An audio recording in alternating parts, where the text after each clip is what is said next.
Welcome to The Mountain Gardener with your host, Ken Lane.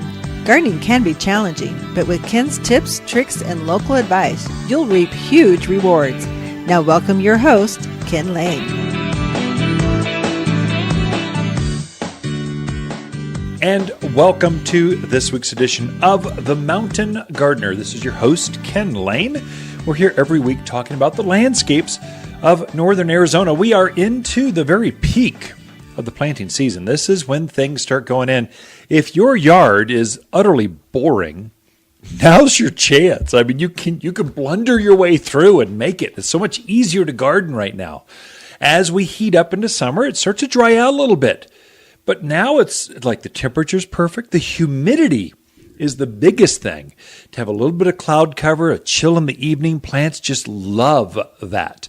As it warms up, you get closer into the high 80s and 90s, you could still garden. That's not that hot for plants. But yeah, the mistake factor becomes you got to be better at it. You got to be more right on to make it go. Right now it's watering. You should definitely have those irrigation systems on. You should be watering established trees and shrubs, things that have been in for a couple seasons. The roots on them are fully mature. Those are things that have been in the ground at least, I would say, 18 months to 24 months or older. Those things are considered established. Those should be watered about once a week. That's a good rhythm. Then you're going to water them a deep soak. So if you got a soaker hose, you're going to run that around the trunks and just let them run for half a day. I mean, you just push that water right down through the entire root zone. If you got a drip system, you're going to water about, hour, 2 hours at a time to push that water down into the root zone and then let it dry out. So you're watering a lot and then you're letting it breathe. You're going to let it air out. If you've got, if you're watering by hand, here's a good general rule. This is kind of a visual you can check. 1 inch of water that you see on the ground will penetrate the soil about 6 inches. It's always about 1 to 6. I'm just quoting the book here. About 1 inch of water. If you've got a tree that's got a 14-inch root ball, that's your average 5 to 15 gallon size plant tree. That's a pretty good sized plant. You want to push that water down about 14 inches. Well, if you do the math, you need about 2.5 inches of water showing on that surface or in your water well to push down through the entire root zone. If you don't do that, if you only push halfway through, what will happen is the bottom half of your roots will die. They'll shrivel up, they'll dry out, and they'll just die. So the plant becomes more and more dependent on you, the gardener, to water that thing. This is really important if you've got drip irrigation or some sort of automation. If you're watering frequently and not very much, and the water only penetrates the first, 2, 3, 4 inches of soil, the plant may live as long as you never hiccup, you never make a mistake. If you always have it going on all the time, that kind of rhythm, it's okay, but it gets in trouble when we go through a drought cycle, or if you go on that cruise up to Alaska, you come back and your water missed. All of a sudden the plant, the valve went off, the solenoids went bad, something happened, or lightning struck, something happened. The irrigation didn't cycle while you were away for that week and a half. All of a sudden it's June and the plant goes, I'm out. I'm checking out. I don't have enough roots to keep me going, to go without water. You've trained me to be this water hungry type of plant. I'm going to check out now. And so you get this tremendous stress. If you water the entire root zone and a little bit more, you encourage these very deep roots where the plant can go for a long time, very drought resistant, very heat resistive, because you've trained it to become very deeply rooted. That's the secret to great irrigation, to great watering. You, the gardener, can train your plants to be very robust. This really plays out with fruit trees. If you've got a series of grapes or figs or pomegranates, apples, cherries, pears, these plants like to be very deep-rooted. And so if you're watering just really, every other day for 15 minutes with a drip system, that's setting yourself up for doom, or for very small fruits, or for no fruits. As a flowering plant or a fruiting plant becomes stressed with water, It will sacrifice the fruits or sacrifice the flowers or the flower buds in order to keep the core of that plant alive. And so right now it's not that critical, but as we warm up, as we get to this week, it felt one day was warm at least. It's eventually we'll get in the 80s. I love my zone is like 80 to 92. That's when I'm really happy. I'd much rather sweat than shiver. That's just me. Now, Lisa, my wife, she would much rather shiver than sweat. She does not like the heat. But for me, I really like it. Many of your plants are that way. Many of them love the cold. They would much rather have it cold. Pansies and snapdragons and dusty millers and kales and cabbages and spinach, and you can go on and on. They love the cold. They'd much rather have a dusting of snow. They almost celebrate kind of when it's hailing. They like the cold. But things like grapes, your silk tassel trees or mimosas, desert willows, catalpas, there's a whole series of crepe myrtles have not even thought about waking up yet. They like the heat. It's not been warm enough consistently for them. So the way you can check if something has not leafed out, the way you as the homeowner can check your plants to see, is it alive or is it dead? You walk out and you bend the branch, and if it's flexible, that's alive. If it's bitter and it just breaks right in two, ooh, that's not good. That one branch, at least, at that tip, has died. Has the whole plant died? Maybe not. The other way to check is you take a pocket knife or your thumbnail many times, and you scrape the bark off, a place where it's kind of tender and easier to do, not crusty old thick bark, but out towards the ends, the bark is very soft. If you scrape that off and it's green underneath, the secret is green. If it's green, you're good to go. It's still budding. It's just waiting for it to be warm. It will wake up and leaf out for you. If that plant is white or brown underneath, the white is not good, like paper white wood. That's not a good thing. That branch, at least where you scrape that bark off, is dead. Is the whole thing dead? Well, you got to check back, and that's where a pocket knife towards the bottom, where the bark's a little thicker, you can peel it back just a little bit. Don't scrape off all the bark. Just peel back a little bit and take a look so you can see the color. It doesn't hurt the tree or your shrub. It just helps you see, what am I dealing with? If the thing is white wood all the way down to the ground, the thing is dead. I mean, just call it. It's just dig it up, replace it. It's not coming back. Roses will be that way. Everything is that way. Evergreens are that way. Fruit trees are that way. Flowering shrubs are that way. Your lilacs are that way. Forsythia are that way. Everything is scrape the bark off. If it's green underneath, you've got xylem. You've got this cambium layer is still alive. And so it's simply the sugars are moving. It just has to form more leaf buds. It could have been damaged by thrip, by hail, by a frost. Something happened where it's just a little later leafing out than it usually does. The red buds, I'm so disappointed in all the red buds. Now, they're leafing out now, but we missed, the mountains of Arizona were famous for our red bud blooms. These beautiful fluorescent pink flowers. And I think it was a combo. And looking at the buds, I can't quite nail it down. They didn't bloom very well. They're kind of virtually no show. A few of them showed some flowers, but usually they're covered in pink flowers. This short tree below 20 feet tall. It's got this beautiful heart-shaped leaf. They're just gorgeous. Super drought hardy, and we're famous for them out here because they adapt so well. There's a native version that grows wild out in the mountains. And then we've got all these introductions of these more beautiful, tall, more shapely type of trees. I think they were budded up, and we got a last frost that took a lot of the buds. This is super unusual. And then secondly, what I think really is the culprit, I think thrip. I think there's the thrip, also called no-see-ums. There's a tiny insect that gets into the flower bud and eats the flower. I think they came in early and ate the flowers and didn't allow these things to bloom, because I'm seeing it ripple over to other varieties of other species of flowering types of plants. The lilacs didn't bloom as long as they should because the thrip got in. The daffodils and iris, they should have been in bloom for 6 weeks. They were blooming for 7 days. Thrip, I think, took a lot of that. Anyway, a lot in store for you. Lisa Watersling coming in with your questions. We'll be right back. You've been listening to The Mountain Gardener with Ken Lane, owner of Waters Garden Center in Prescott. Join him every week for timely garden advice right for the gardens. Visit Ken where he can be found throughout the week at Waters Garden Center in Prescott.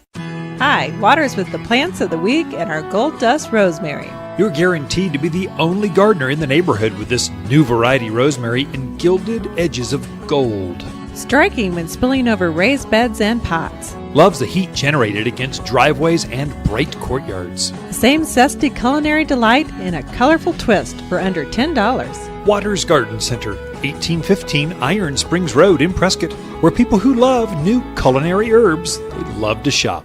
New to the area with your dream home on the inside, but surrounded by boring? A castle surrounded by rock is just so bland, but we can help. At Waters, we have a team of plant experts ready to dress up and decorate even the most boring of landscapes with something fresh, new, and evergreen. Plus, we deliver and plant for you. Designer plants with the experts to help you beautify your new abode. Waters Garden Center, 1815 Iron Springs Road in Prescott. You've been listening to Ken Lane, the Mountain Gardener. Green thumbs learned while working in the Family Garden Center. Now welcome back to the Mountain Gardener. And we are back with Lisa Watersling in the studio. She comes each week with your garden questions. Just what are your neighbors talking about? What's going on? And welcome to the studio, Lisa. Thank you. Good to be back. Good to be back. Yeah, like in the hot seat. Like every week you're here. What do you mean?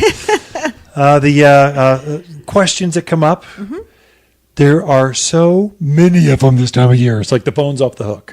There's like a parade coming in with people asking questions. It's kind of, some of them border on inane. Others are repetition, the same thing over and over.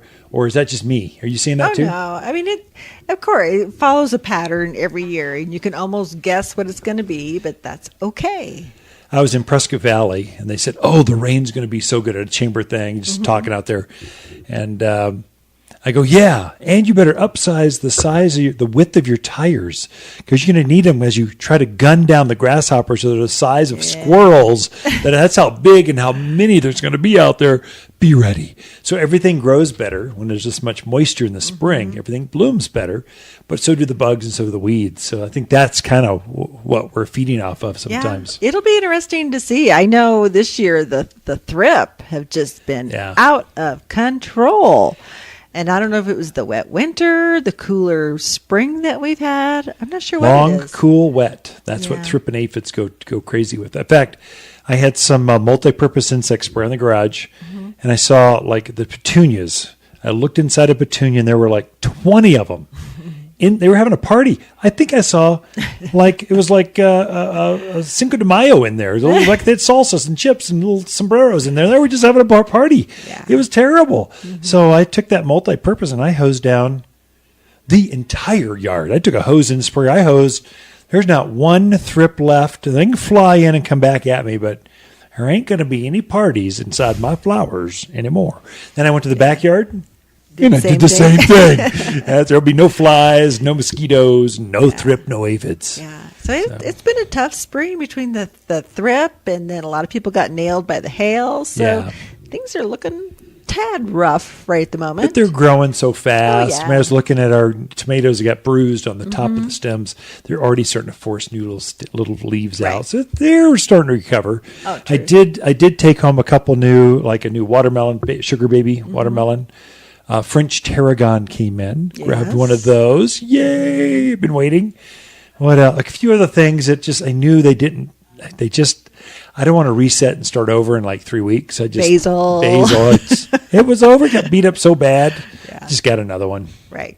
Yep. So garden questions. Yeah. What do we got? Our first question is from Marlene. She has a peony, been in the ground a couple years.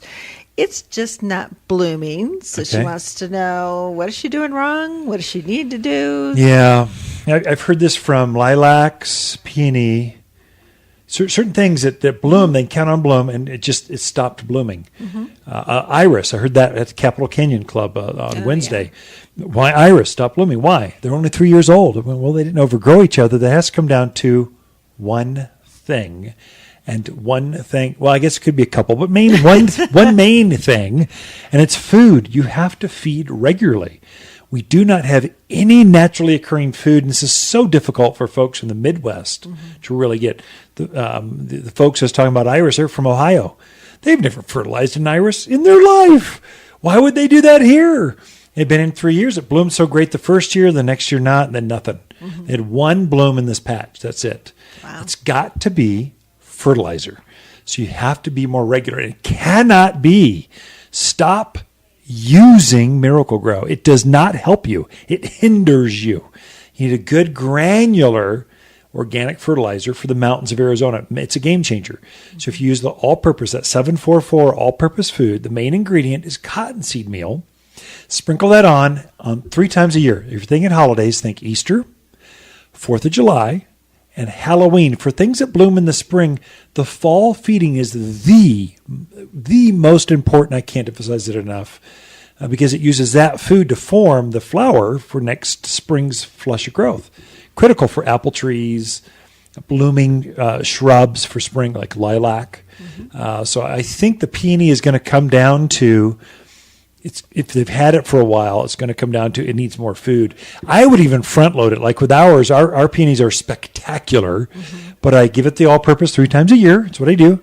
And then I also give it some, this is almost cheating. I mean, I shouldn't probably share this, or people have as good a peony as we do. I sprinkle some super phosphate around once or twice a year, not as often.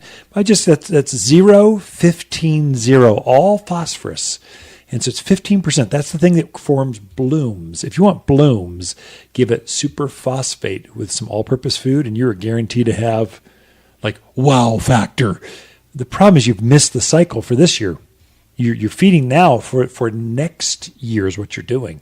So for those that miss the iris or miss the peony, we can help you, but probably not this year. You're not going to get them, my guess. Probably not. Yeah. Mark it on your calendar. Fall feeding. Very fall important. feeding. No. Easter, 4th of July, Halloween. Don't just do fall. It will not be enough. Okay. For those You have spring to blooming know. things, that Yeah. fall one is essential. 3 times a year. Yeah. Okay. Our next question is from Tom. He wants to know, dun, dun, dun. Here we go. What is the best tomato Oh. for this area? Okay, I'm tired of answering this question, but here we go. It's just because there's so many new folks in town. Okay, here's the answer. Small tomatoes are great. Cherry, Sweet 100, Million Bells. I mean, there's just so many varieties of small. Yellow pear, there's lots of them. Sun Gold, all of them good because they produce so fast and so heavy. Then the medium-sized fruits.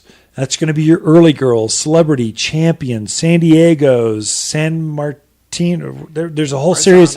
Marzano, Aromas. They're all good because they're medium size. There's enough season to produce a good crop here. The ones that are a challenge will be your large tomatoes, beefsteak, brandywine, big boy, anything with the word big or beef in the name. Probably not ideal because we're famous for coming up on October. The tomato plant is loaded. I mean, just tons of, literally dozens of pounds of fruit. Not one red one have you picked yet. And frost is expected this week. That, unless you can get them started early or buy large. If you're going to do that, get a large one. We've got some instantaneous large plants. You already got fruit on them. That's a good way to do the really big ones. But if you're going to start small or seedlings or 6-packs, go with the really small tomatoes or the medium-sized tomatoes. Those are going to be your better bets, better choice. That is true. Very true. They had one up there called Chocolate Sprinkle. It was a cherry tomato, chocolate sprinkles. Yeah. Looked really good. I actually planted one in the backyard in Oh, you that great did? big red pot. That's a chocolate sprinkle. It's one of those great big. It's an heirloom, Yeah. and it's a small, edible, delicious. I've never tried it, but it just looks so good. My mouth's watering thinking about it. It's going to be That great. would be a fun one to try. Yeah. Yeah. Okay. Our next question is from Lynn. She says her Deodar cedar is just looking limp. I don't know what that means. But what would you suggest? Well, Deodar cedars, they're starting to push their new growth. So this is a huge tree. Those of you that don't know what that is, it's probably the biggest of the evergreens out there. The only thing that rivals it even remotely locally would be a redwood or sequoia. This is a big swooping branch. The thing grows 80 feet tall, 25 feet wide. It is big, too big for most yards, but it's a very fast grower. It's good for windbreaks, privacy screens. Well, deodar cedars grow so fast that the new growth, I'm guessing this is just all new growth, just happened.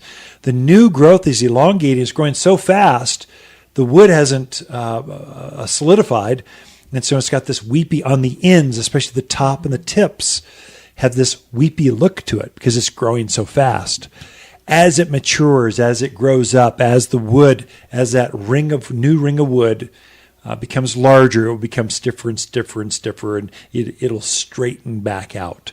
A lot of these trees, too, like Arizona cypress, a lot of junipers, they have this central leader that grows real fast.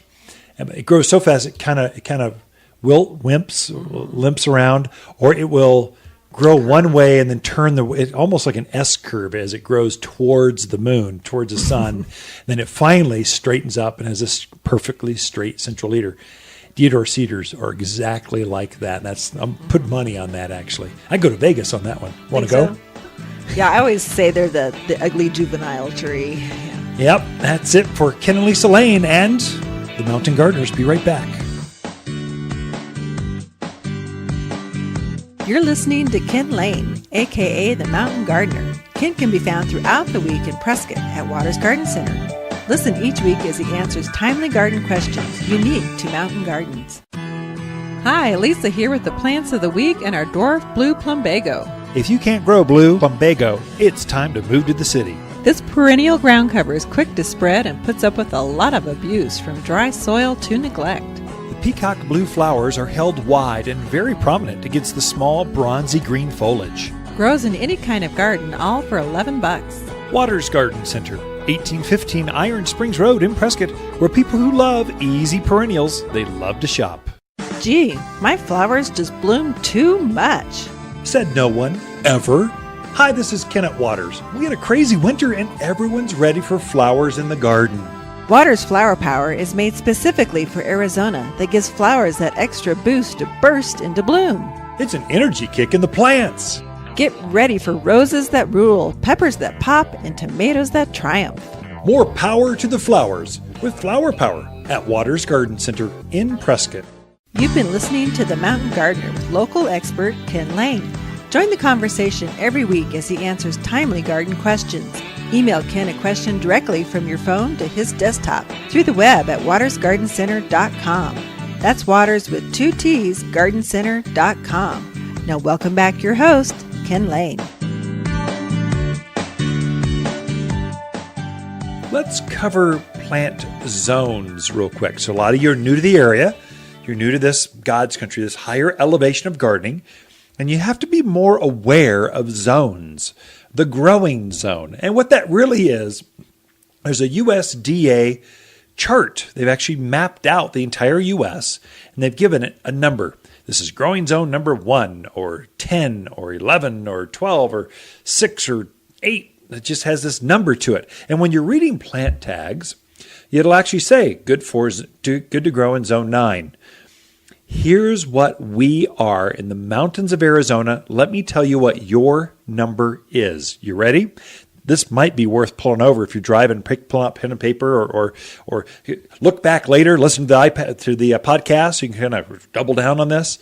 But really, it's the Central Highlands area. This is Prescott Valley, Chino Valley.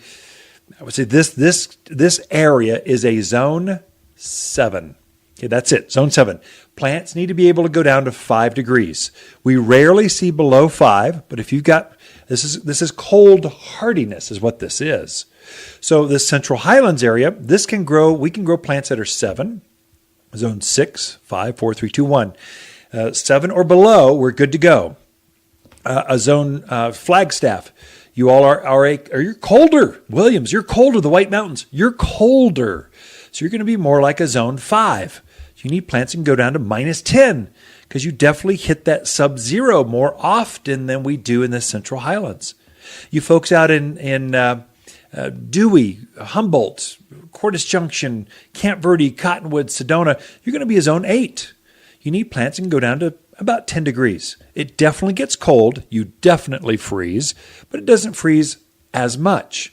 So you need plants. Plants have a certain amount of antifreeze in them. Really, it's at a certain point, they freeze solid and die.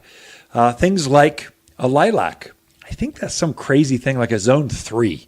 It goes down to minus 40 degrees. They grow in Canada, in the Midwest, all throughout the really bitter cold areas they grow because they've got so much antifreeze within the structure of that plant. They can just freeze. They can take cold more than other plants. So read that tag. So you want to be at your level, your zone, or lower. So you folks in Camp Verde, Cottonwood, you can grow a zone 8. You can grow a zone 7, a 6, a 5, 4, 3, 2, 1.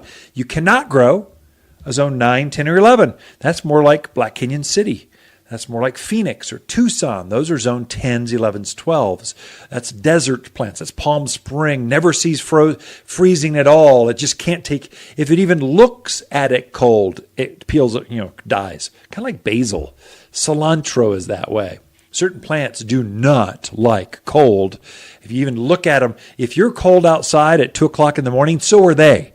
And so they're going to be like a zone 10, 11, 12. That's desert plants. The thing is, here in Arizona, we have all the zones represented. So you get this spillover effect from a Phoenix buyer for your local mart or box. They're gonna say, send 50 of those to every one of my stores, and every store from Tucson, Nogales, all the way up to Flagstaff and Page, they all get 50, whether it's right for that zone or not. And so you really want to do your homework, or check with your neighbors, or check with local gardeners, your master gardeners, your extensions, or just find a reputable garden center that just knows and brings in the plants for that area. So every town has got one, a really good, top-notch. You kind of go, whoa, this is my garden center. Go ask them and they'll let you know. If not, check the tag and it will actually have a zone. It'll tell you where it's supposed to grow, or the signage out front. It'll let you know. Check zones. I do have a big shout out to a sponsor of this show, Johnny's Tree and Landscape Service. Johnny's, they are my landscaper. They've done some very large projects. They are the go-to arborists in town. I think they've got 4 actual certified arborists on staff. So if you need cleanup, yes, they can do Firewise stuff. But they're so much better at taking the canopy down on that elm that's just way out of control, dropping really big dead trees without crushing your house or your neighbors or small kids. I mean, they just have all that experience. I've had them do projects for me where we had to bring in cranes. We had front-end loaders. This tree was so big, it was ridiculous. Still, the crane was coming off the ground. It was dangerous. I thought it was going to crush my greenhouse. But they made that thing. They did it well. Another shout-out, Capitol Canyon Club. I spoke out there, when was it? Wednesday. Came out and spoke to the local gardeners at the golf club, and very engaged, tremendously good questions. The class I taught out there, I went out to the clubhouse, was how to garden with javelinas, deer, and rabbits. They're surrounded out there. They're right there in that wildland interface where they've got everything. They've got a mountain lion roaming through the neighborhood. That just means they have a lot of rabbits and probably deer and javelina. So I took some plants out, showed them off. You guys were very engaging, very kind. Thank you very much. Okay, we'll have Lisa Watersling come back with her inspiration section right after this. The Mountain Gardener, your source for timely garden advice right for higher elevations. Guaranteed to make a difference in your yard this season. Hi, Waters with the plants of the week and our gold dust rosemary. You're guaranteed to be the only gardener in the neighborhood with this new variety rosemary in gilded edges of gold. Striking when spilling over raised beds and pots. Loves the heat generated against driveways and bright courtyards. Same zesty culinary delight in a colorful twist for under $10. Waters Garden Center, 1815 Iron Springs Road in Prescott, where people who love new culinary herbs, they love to shop. In a new place, it's difficult to know who to trust, how to get help at the house, and which nursery will simply do what they say they'll do. At Waters Garden Center, we're here to help, in the landscape at least. Our team of plant ambassadors know your neighborhood. The plants that add color, increase privacy, and add fragrance and beauty. And we can show you exactly how to plant locally, or we have teams to do all the work for you. We are Ken and Lisa Lane, and we guarantee our plants will live up to every promise here at Waters Garden Center. You're listening to The Mountain Gardener with local expert Ken Lane. Mountain gardening is very rewarding, with a few Ken's tips, tricks, and garden shortcuts sure to turn your thumbs even greener. Now welcome back to The Mountain Gardener.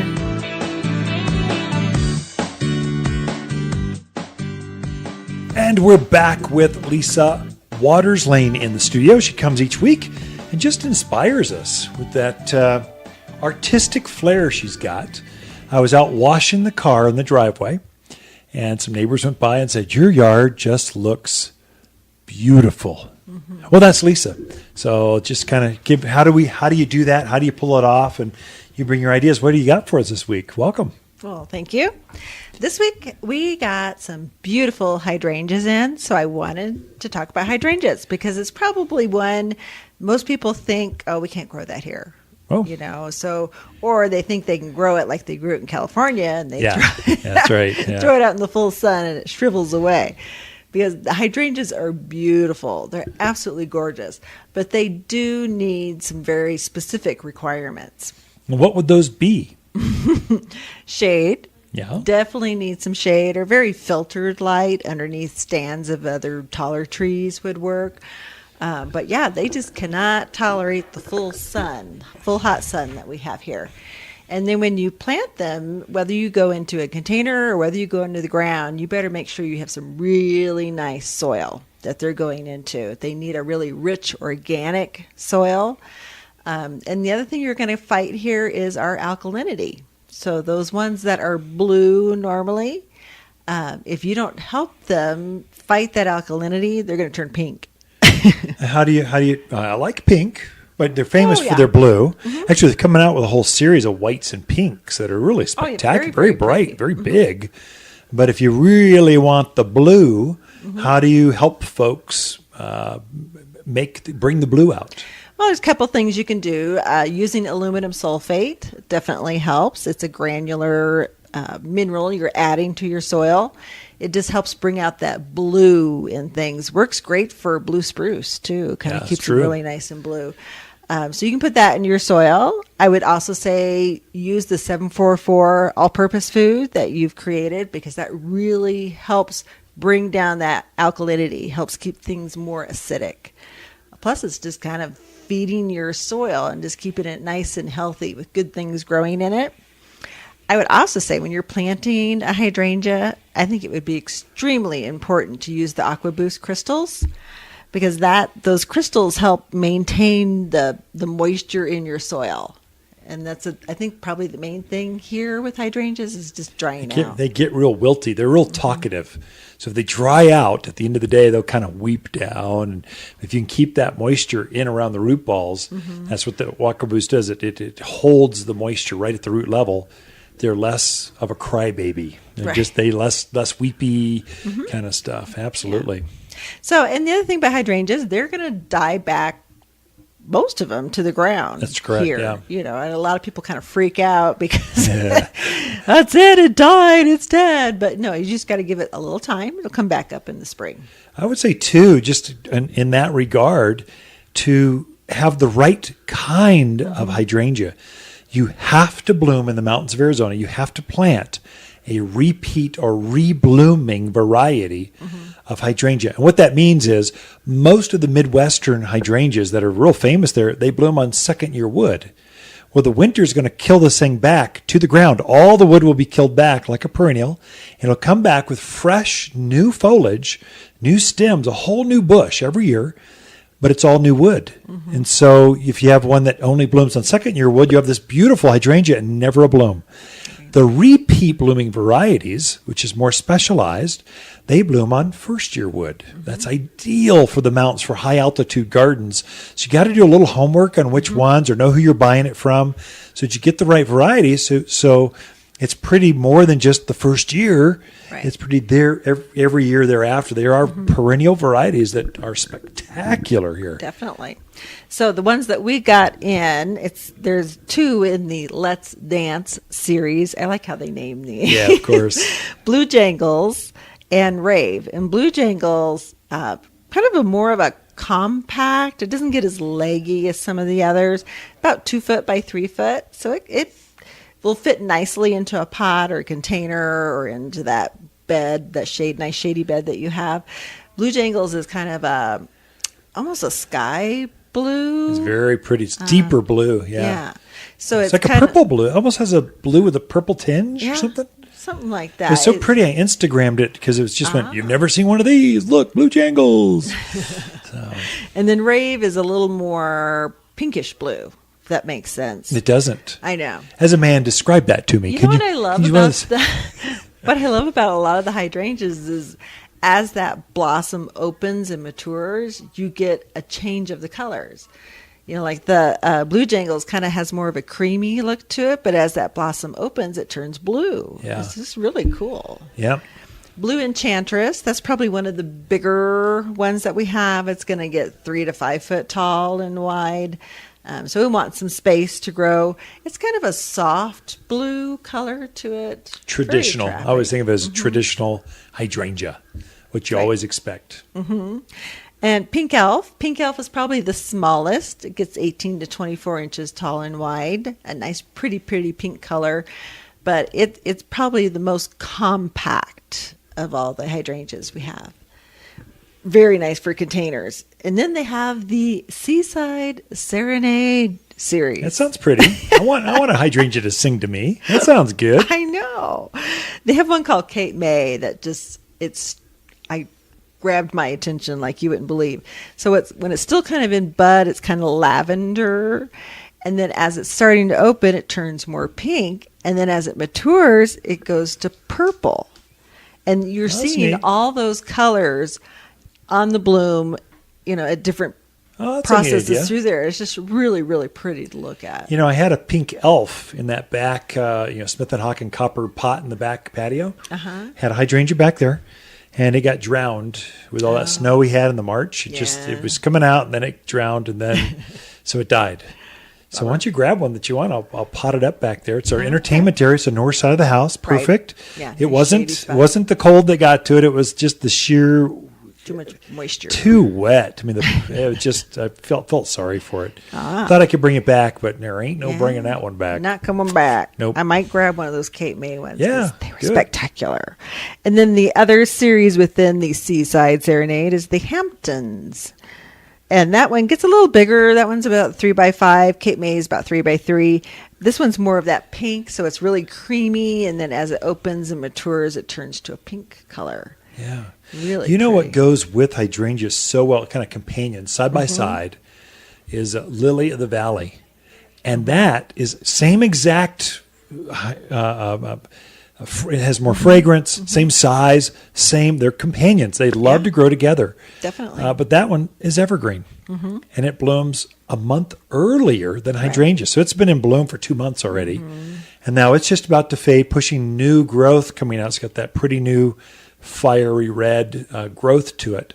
And then when it's about done, the hydrangeas come online and they just kind of kick the can and keep on blooming right down the line. It's just amazing. Yeah. Another one is Daphne. I don't know if we have any of those left out there, but we do. We have some eternal fragrance Daphne. That's one that blooms like crazy. That's evergreen. It is. Yeah.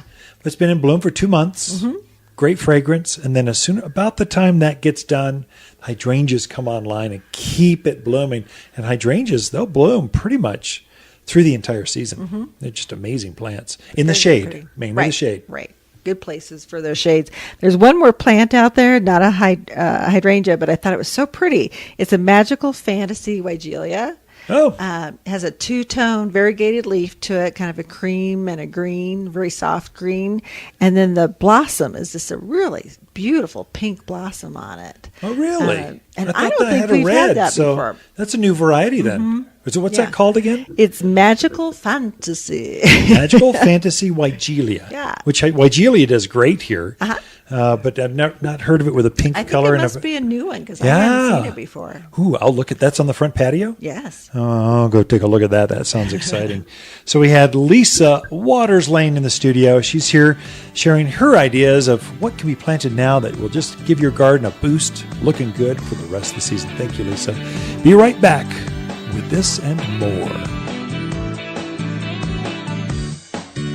Look for more tips, tricks, and garden shortcuts through Ken's website. Podcast the show, read his weekly garden column, or follow him on Facebook and Instagram at watersgardencenter.com. That's Waters with 2 T's, gardencenter.com. You're in the area with your dream home on the inside, but surrounded by boring? A castle surrounded by rock is just so bland, but we can help.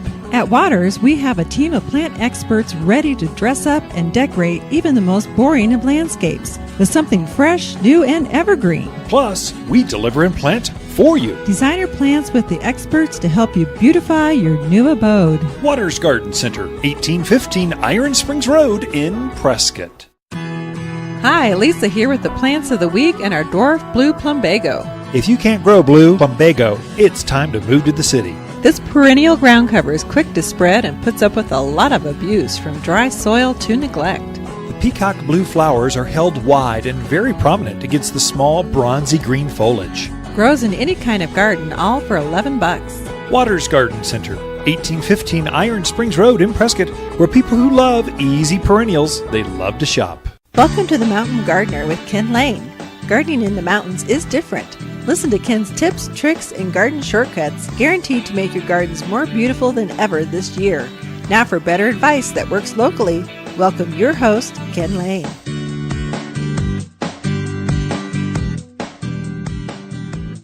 This week we've had there's like a run at the garden center on things to screen out neighbors. There's a lot of building going on, and you poor folks that you bought right before the downturn. And you've been there for 10 years now, and that lot has, everything stood still for a moment, like Arizona froze in time for 10 years. And all of a sudden, now we're back to where we were in 2006 and 2007. The growth is back on. People are wanting to move here. It's actually, I think this part of the county, Yavapai County, I heard rumor, okay, this is just a rumor, but one of the fastest growing counties in the country. I think Maricopa is at the top. I don't know how we rate with the state. I thought we were number 3 as far as all the states. We're one of the top desirable places to live. And so people are coming. And it seems like all of a sudden that lot that was sitting still for 10 years, there's all of a sudden backhoes over there and there's framers and the roof is going up and all of a sudden you're going, "Wah! I wish I'd planted something there to screen that out 10 years ago, or I wouldn't be able to see all this." So we're seeing this rush of people coming in going, my neighbors are pretty loud. I want to screen them out. My neighbor's a contractor. They're one of the framers, and they bring all the framing material. They dump it on the back corner lot, and I get to look at it. I want to screen that out. My neighbor just bought a new RV, and they parked it right by my bedroom. I want to screen that out. My neighbors like to be out in the hot tub, and I just don't want to see that anymore. Screen that out. And so screening plants has been the big thing. And so you've got a couple options when it comes to screening. And really, there's 3 options. You can go with vines, especially you folks have the smaller lots. You've got that cinder block. It feels like a Russian, Cold War garden, like sterile and gray, and maybe if it's really luxurious, they stuccoed the wall. But basically, it's lots of hardscape and not enough softscape. You can still see the neighbor's sliding glass door if you'll just step up a little bit. Those you can actually use vines. They do really well. They'll grow to the top of the fence and up about another 3 feet or so. Some vines have to have some trellis or something to grow up. Some are self-adhesive. Although I really don't like self-adhesive, things that have tendrils and they grow into the stucco because they can tear off the stucco and stuff. So to have them climb on something, it's kind of ideal. It might be simply take some wire and string it from the ground with a pin and just tack it to the top of the fence. But they'll go to the top and then about 3 feet above that. Just think in those terms. That's what a vine will do for you. Now, we'll go over what kinds of vines Well, heck, why don't we just go for it right now? These are the vines you want if that works for you. They grow up pergolas, over arches, up walls. They're quite effective for chain link. Boy, they will make a thick green wall and you'll feel like you're in a secret garden, but this year, right now. So the most popular are honeysuckle. It's probably the most robust.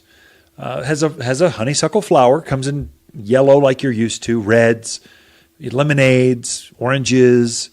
The one that kind of looks like that only on steroids is trumpet vine. It's kind of a local native vine. Great big trumpet-shaped flower, not small like a honeysuckle. I mean big red, orange, yellow, very aggressive type of vine, very fast growing.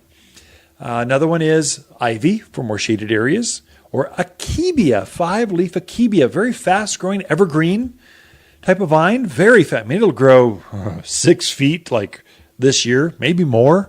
It's really aggressive. So it's not for small places. You want some bigger, larger type of things. And one that people don't think about, grapes, blackberries, raspberries. You can have edibles up and down your fence line as well. Very pretty, and you can eat the fruit. All good at screening plants. The next one would be shrubs. Tall, fast-growing shrubs. There's not a lot of them that adapt well here, but there are some real key ones that you'll find that people use really to hedge or as a native barrier. The number one that I've really used myself is called cotoneaster or cotoneaster. Everyone spells it like cottoneaster, but really you pronounce it cotoneaster.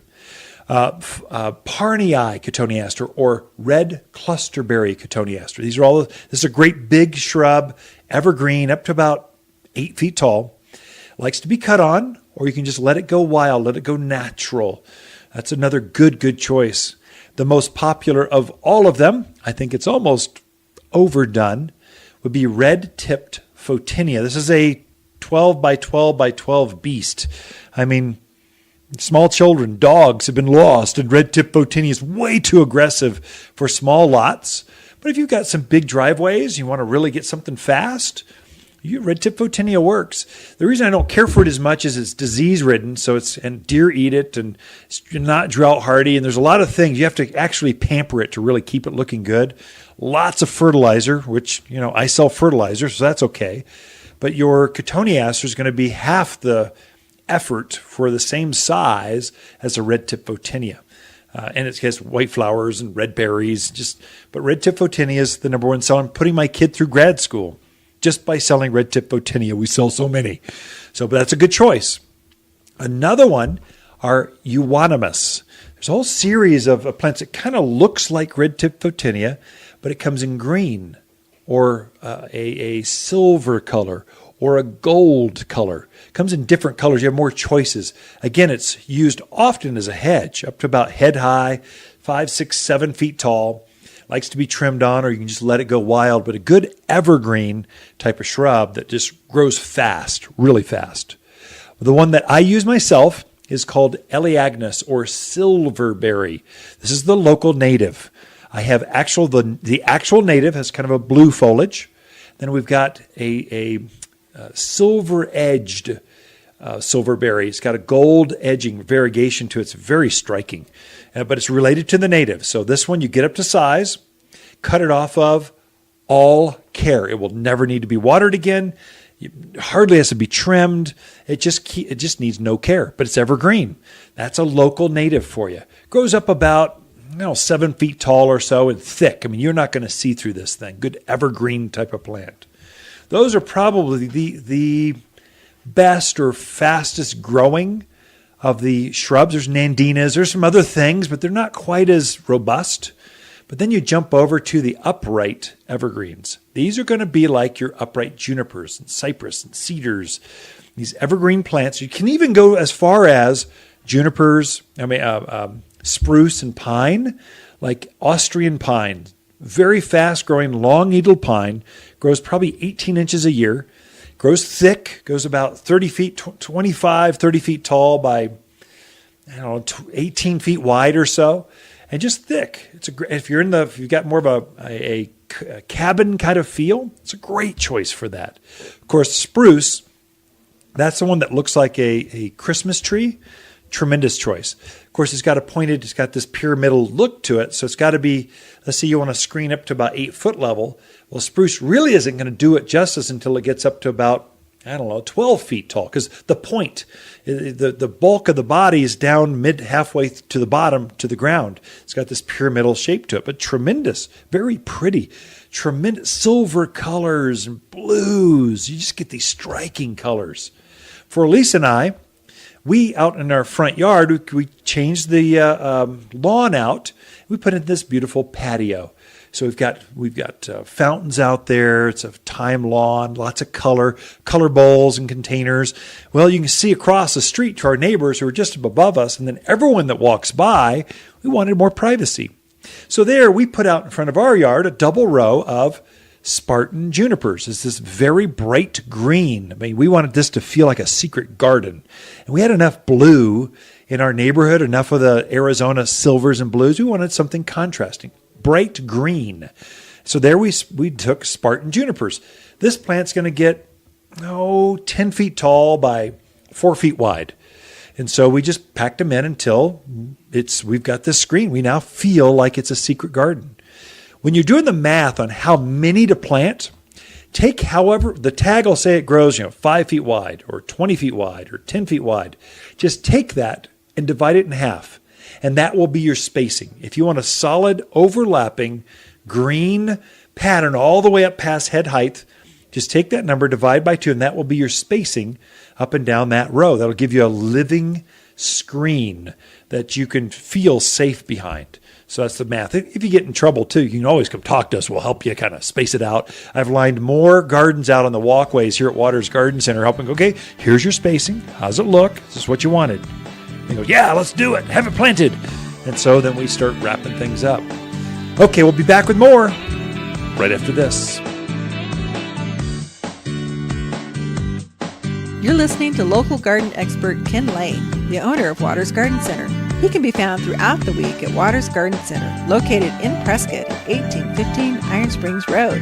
Thanks for tuning in to The Mountain Gardener. Hi, Waters with the plants of the week and our gold dust rosemary. You're guaranteed to be the only gardener in the neighborhood with this new variety rosemary in gilded edges of gold.